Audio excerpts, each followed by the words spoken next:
Hi, so I am Swati Singhania and we are back with this another video.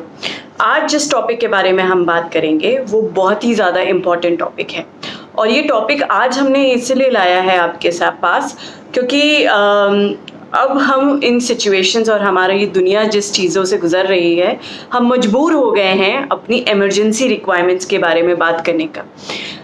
हम सब जानते हैं कि वी नेवर नो हमारी लाइफ में कब क्या इंसिडेंट्स आ जाएं और सबसे इम्पॉर्टेंट चीज़ जो हम सब के लिए आज के दिन में हो जाती है वो है उसकी प्लानिंग करके रखना। हम सब जानते हैं कि हमारे जीवन में कब क्या चीज़ें आ जाएं, हम पहले से कभी उसके बारे में सोच नहीं सकते हैं। हमारी तबीयत ख़राब हो जाए, हमारे आसपास किसी की तबीयत ख़राब हो जाए और उन सब चीज़ों में सबसे ज़्यादा इम्पॉर्टेंट चीज़ जो हो जाती है हमारी प्रॉब्लम को थोड़ा आसान करने में वो होता है पैसा। So money becomes the most important channel in bringing down the pain. Even if for the smallest of the disease, what you need is immediate money flow. Now there is too much talks happening that you need to invest in this fund, you need to invest in this script, you need to invest in this purpose. But सबसे important चीज़ जो हम भूल जाते हैं अक्सर अपने बारे में सोचना वो है emergency. कब इमरजेंसी हो जाए हमारी ज़िंदगी में हम पहले से उसके बारे में बोल नहीं सकते हैं और बहुत ज़्यादा इम्पॉर्टेंट होता है उसके लिए तैयार रहना। तो आज के दिन में हम इमरजेंसी फ़ंड के बारे में बात करेंगे। इमरजेंसी फ़ंड क्या होता है, जैसे मैं आपको बता रही हूँ, हमारे things which happen in our life without us being prepared for it. So it could be, it could be, for example, some medical reason. It could be an example of that we've gone through a financial crisis. Let's say a loss in business, or let's say we've lost our job in case you are salary holder. ये सारी अच्छे topics नहीं होते हैं बात करना, इसलिए मुझे पता है आप शायद ये वीडियो ना देखना चाहें, लेकिन जैसे इंश्योरेंस लाइफ के लिए बहुत ज़रूरी होता है वैसे ही इमरजेंसी फंड हमारे लिए बहुत ज़रूरी होता है। तो मैं इसकी I can't tell you how important it is, but I really hope you see this video and start planning for it. What is the how much is the emergency fund requirement? Emergency fund requirement will depend on कि आप अपनी ज़िंदगी में कितनी रईसी से जीते हैं. What is the amount of expense that you have on an average every month? So maybe if you think you will probably be spending, and this expenditure should include your house expenditure, your car expenditure, your medical bills, your school fees that you pay for your school. So everything to maintain your current lifestyle, not to bring down your lifestyle. What is the amount of money you need every month?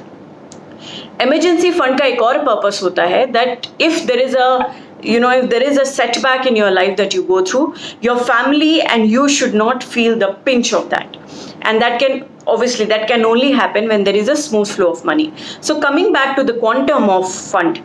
So अब हमने ये सोच लिया क्योंकि हमें 100 रुपये चाहिए होते हैं अपने करंट लाइफस्टाइल को मेंटेन करने के लिए, and 100 obviously is an example. ये कुछ लोगों के लिए 10,000 होगा, कुछ के लिए लाख होगा, कुछ के लिए 10 लाख और 50 लाख भी हो सकता है।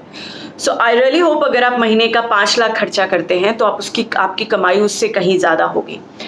Now if your expense is 100 rupees to maintain your lifestyle, your emergency fund should at least be 3 to 6 months.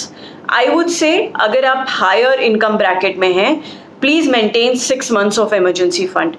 And if you are in a lower income bracket, please ensure कि आप 3 महीने का emergency fund ज़रूर रखें. So what would be a lower income bracket? I would let you decide and the discretion for it, because it could be very subjective and based on person to person.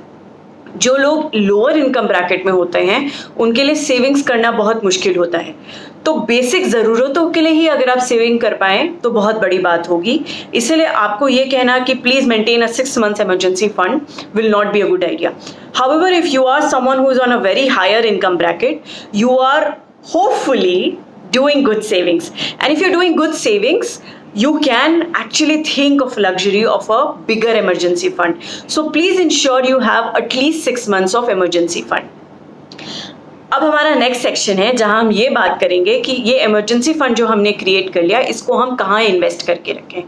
सो कोई भी पैसा ऐसे ही सिर्फ bank में रखने का कोई फ़ायदा नहीं होता, बिकॉज उसमें कुछ ज़्यादा ब्याज नहीं मिलता। तो इमरजेंसी फंड हम वहाँ, लेकिन इमरजेंसी फंड के केस में, इमरजेंसी फंड का मतलब क्या हुआ कि रातों रात हमें उस पैसे की ज़रूरत होगी, हमें पहले से नहीं पता होगा कि कल हमारे साथ क्या होने वाला है, और इसके लिए इस इमरजेंसी फंड को आप वहाँ रखें जिसको आप तुरंत निकाल सकें। तो आपका जो भी इमरजेंसी फंड है, लेट्स से आपने 100 रुपये इमरजेंसी फंड क्रिएट किया, उसको आप 2-3 जगह अलग अलग हिस्सों में रखें। कुछ पैसा उसका, एटलीस्ट 30% उसका हिस्सा आप अपने सेविंग्स बैंक अकाउंट में रखें, चाहे उस पर कम ही ब्याज क्यों ना मिले, बट एटलीस्ट वो पैसा रातों रात 1 घंटे के अंदर आप ATM से जाके निकाल पाएंगे। Next 30% I will suggest that you keep in fixed deposits, which can again be, उसको भी छोटे छोटे हिस्सों में करके 3 महीना, 6 महीना, 1 साल का इन्वेस्टमेंट करके। तो अगर आपने 100 रुपये इमरजेंसी फंड बनाया, आपने 30 रुपये सेविंग्स में रखे, 30 रुपये आप उसका फिक्स डिपॉजिट करें, उस 30 रुपये को आप 10-10 रुपये करके 3 हिस्सों में अलग डिवाइड करें, एक को 1 महीना, 6 महीना, 1 साल। उससे आप अलग अलग ब्याज और इंटरेस्ट रेट का फ़ायदा उठा पाएंगे। और जैसे ही 3 महीने वाला मैच्योर हो जाए, और अभी होपफुली आपको पैसे की ज़रूरत नहीं है, उसको वापस से आप आगे 3 महीने के लिए कर दें और इसको थोड़ी प्लानिंग के साथ आगे बढ़ाएं।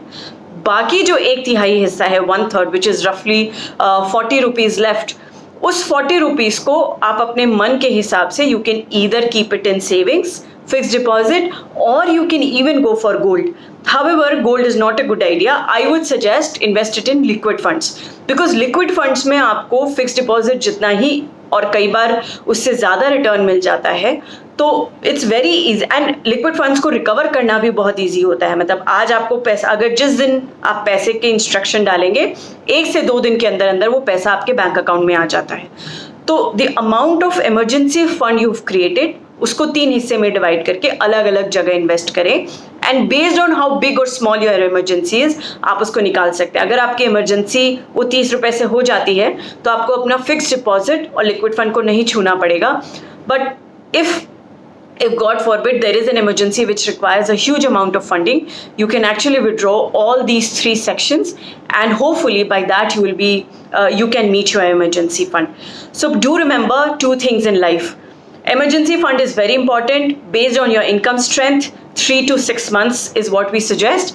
And और आपने जो भी उसको फंड बनाया, break it into 3 parts and invest in 3 different sections. इससे आपका रिस्क भी कम हो जाता है और अपनी ज़रूरतों के हिसाब से you can start withdrawing it. So I really hope, getting inspired by this video, you will create an emergency fund and start planning towards it. And before ending this video, there is one more important tip that we will like to share.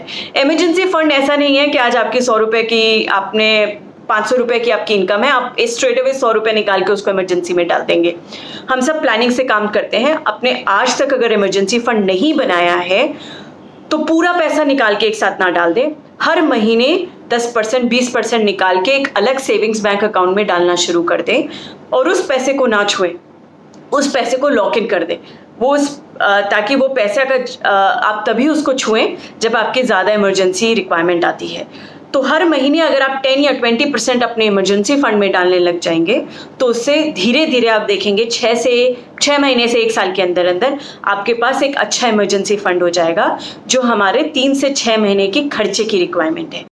I really hope this video will help you do a good financial planning and create a good emergency fund, and I hope that you never have to use this emergency fund.